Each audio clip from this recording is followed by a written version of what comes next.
Bersama dengan saya Ernestine di page Tinemuan Tangon Kadazan Dusun. Dan pada kali ini sebelum saya melanjutkan untuk bercerita kepada kamu tentang sejarah Sarjan Korom, saya akan memberitahukan kamu jadwal saya mengupload video. Di page Tinemuan Tangon Kadazan Dusun saya akan mengupload seminggu 2 kali, yaitu hari Selasa dan juga hari Jumaat. Walau macam manapun tergantung keadaan, menatokkan tiada karen di sini. Dan di YouTube pula saya akan upload video setiap hari Isnin dan juga hari Kamis. Oke, kita teruskan saja di poin utama kita hari ini, yaitu bercerita tentang sejarah Aki Korom ataupun lebih dikenali dengan Sarjan Korom. Mungkin ada di antara kita yang memang sudah sangat kenal dengan Aki Korom ini ataupun Sarjan Korom, tetapi generasi-generasi baru hampir tidak mengenali siapa sebenarnya Aki Korom. Oke. Sarjan Korom ini berasal daripada suku kaum Murut, namun sayangnya perjuangan serta pengorbanan Sarjan Korom ini hampir dilupakan oleh generasi-generasi baru di masa kini. Dan untuk pengetahuan kita semua, individu yang bernama Sarjan Korom ini berasal daripada kampung Sumatalun dalam daerah Pensiangan di kawasan pedalaman Sabak. Beliau adalah merupakan salah seorang pahlawan Murut yang sangat dikenali dan sangat terkenal pada zaman penjajahan Jepun. Dan selain daripada itu, Aki Korom ataupun Sarjan Korom ini dia memiliki ilmu kebatinan yang sangat-sangat tinggi. Dan menurut cerita lisan daripada masyarakat setempat, ilmu batin yang dimiliki oleh Sarjan Korom ini bukanlah berasal daripada diri dia sendiri, melainkan ilmu yang dia perolehi itu dia dapatkan ketika dia sedang tertidur di atas rumpun bambu. Ceritanya seperti ini, ketika beliau sedang tertidur nyenyak di atas rumpun bambu tersebut, beliau telah bermimpi bertemu dengan seorang wanita yang sangat cantik, dan wanita itu telah menawarkan kepada beliau satu kuasa sakti, kan tetapi syaratnya beliau harus memperistrikan wanita yang ada di dalam mimpi tersebut.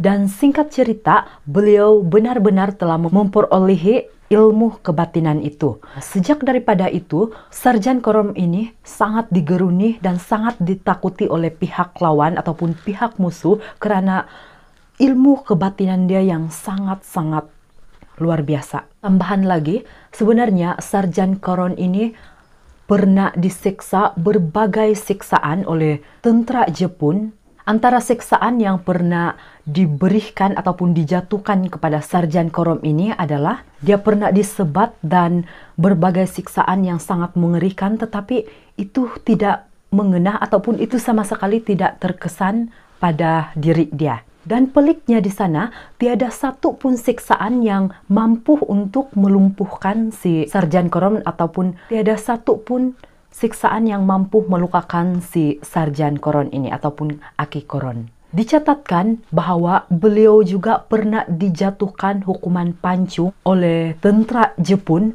tetapi sayangnya parang yang begitu tajamnya tidak mampu untuk menembusi leher Sarjan Korom ini. Nah, bayangkan saja, sedangkan kalau kita sendiri pun kalau kita terkena pisau sikit pun terus terlukakan, itu kapula. Parang yang sudah diasak dengan begitu tajamnya tidak mampu menembusi leher si Sarjan Korom.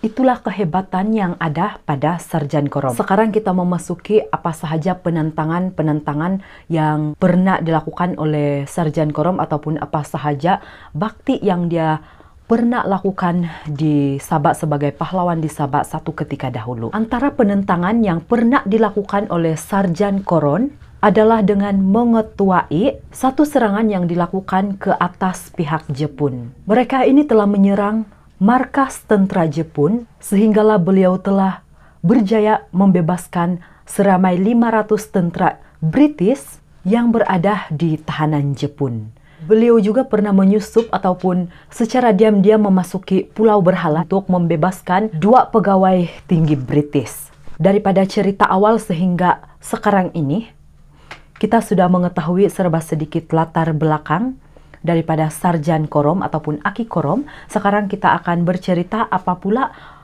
pingat yang pernah dia perolehi ataupun apakah anugerah yang pernah dia perolehi. Sarjan Korom ini dia pernah menerima anugerah pingat Victory Cross sebagai tanda penghargaan ataupun sebagai menghargai jasa dan sumbangannya dalam membebaskan 2 orang pegawai tinggi British yang telah dikurung di Pulau Berhala. Nah, mungkin ada di antara kita yang tertanya-tanya di manakah sebenarnya Pulau Berhala ini.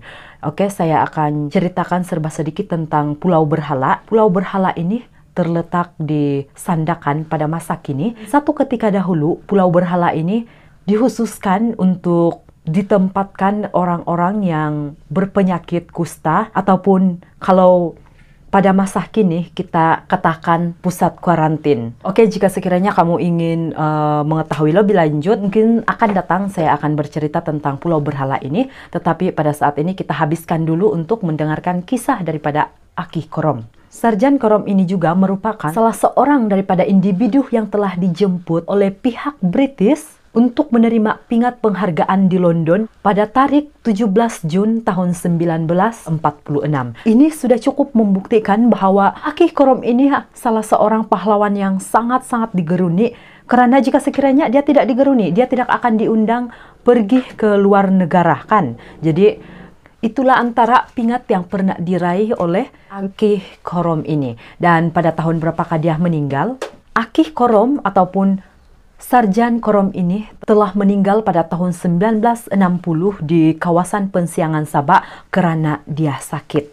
Walau macam manapun, penyakit yang telah dihadapi oleh Sarjan Korom ini yang mengakibatkan dia meninggal tidak dikatakan secara pasti, tetapi kawasan perkuburan Sarjan Korom ini dikatakan memiliki kuasa mistik, sehingga kan kiranya ada binatang seperti tikus yang memasuki kawasan kuburnya pasti akan mati serta-merta. Sejarah penglibatan Sarjan Korom di dalam peperangan dunia kedua dikatakan telah banyak membantu tentara British dan juga Australia dalam membebaskan tahanan perang, tentara perang bersekutu yang disiksa oleh tentara Jepun. Di sini kita kena bijak membezakan sikap daripada tentara British dan juga tentara Jepun. Perbezaan daripada tentara British dan juga tentara Jepun ini adalah tentara Jepun yang memasuki di kawasan Sabah satu ketika dahulu ini, mereka sangat kejam dan mereka sangat suka menyiksa orang-orang kampung dan juga tentara British. Itu adalah sikap daripada tentara Jepun, mereka sangat kejam. Berbeza pula dengan tentara British. Tentara British ini memiliki sikap yang sangat baik. Mereka suka membantu orang kampung. A few moments later. Kita berbalik kepada Sarjan Korom. Kehebatan Sarjan Korom yang tidak mampu dibuat oleh orang lain adalah dengan memasuki kamp musuh tanpa disedari. Daripada penceritaan Aki Korom ataupun Sarjan Korom ini, dia salah seorang pahlawan yang sangat berjasa. Walaupun begitu, Sarjan Korom ini ibarat pahlawan yang tidak didendang, sedangkan jasanya terlalu tinggi nilainya. Dan itulah serba sedikit pengenalan tentang Aki Korom ataupun Sarjan Korom ini. Sekiranya ada terkurang ataupun terlebih, mohon diperbetulkan. Dan itu sahaja untuk kali ini, kita akan bertemu di video akan datang. Bye-bye.